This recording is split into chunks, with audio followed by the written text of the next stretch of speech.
This information is designed to empower you with knowledge, not to create fear. Knowledge is your best defense.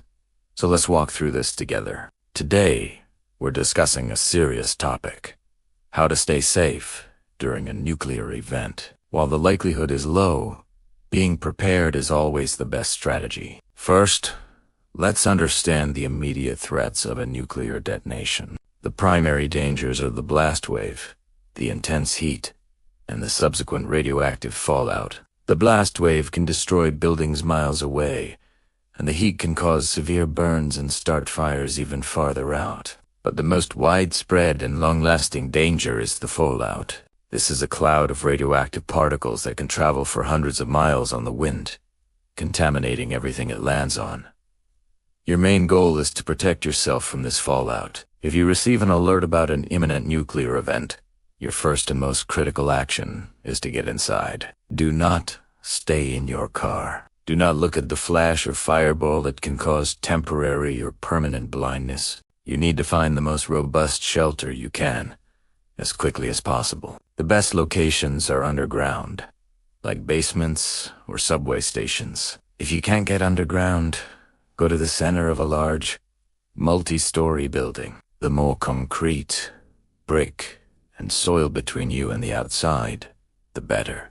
Think of it as putting as much mass as possible between yourself and the radiation. Every layer of material helps reduce your exposure. Once you are inside a secure shelter, you must stay there. The most dangerous fallout occurs in the first few hours after the detonation. Authorities recommend staying in your shelter for at least 24 to 48 hours, but longer is better.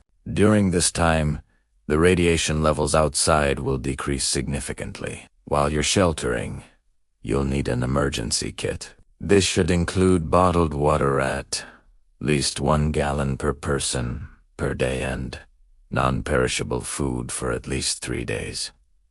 Ideally for 2 weeks.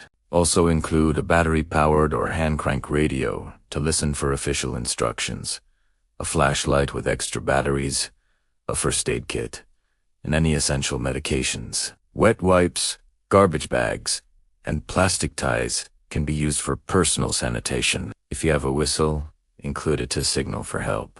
If you are outside during or after the blast and manage to get to shelter, you must decontaminate yourself immediately. Fallout particles are like fine dust or sand. Carefully remove your outer layer of clothing. This single act can remove up to 90% of the radioactive material. Place the contaminated clothing in a plastic bag, seal it, and put it as far away from people and pets as possible. If you can, take a shower with warm water and plenty of soap. Wash your hair thoroughly, but don't use conditioner, as it can bind radioactive particles to your hair. If a shower isn't available, use wet wipes or a clean, wet cloth to wipe your skin, paying special attention to your hands, face, and any uncovered areas. Gently blow your nose and wipe your eyelids and eyelashes with a clean, wet cloth. While you are sheltering, it's vital to stay informed. Use your battery-powered radio to listen for updates from emergency officials. They will provide instructions on when it is safe to leave, where to go, and what areas to avoid. Do not rely on your phone, as cell service will likely be down. The radio is your lifeline to the outside world. Conserve your supplies carefully. Ration your food and water. If you are sheltering with others, work together to maintain morale and manage resources. Let's talk about food and water safety. Do not consume food or water that may have been exposed to fallout. Packaged food in sealed containers like cans, bottles, or boxers is safe to eat. Before opening, wipe the outside of the container with a damp cloth. Food inside your refrigerator or freezer is also safe. For water, bottled water is your safest bet. You can also use water from your home, water heater tank, or the toilet tank nut. The bowl. Natural water sources like rivers or lakes will be contaminated. You can make potentially contaminated water safer by filtering it through clean cloths or a coffee filter and then boiling it, but this does not remove radiation. Official guidance will be crucial for finding safe water sources later on. The psychological impact of such an event is immense. It's normal to feel scared and anxious. If you're with family or a group, support each other. Talk about your feelings. If you have children, try to create a sense of normalcy. Play games, read stories, and reassure them. Maintaining a positive mental attitude is a critical part of survival. Remember that help will eventually arrive. Staying calm and focused will help you make clear decisions.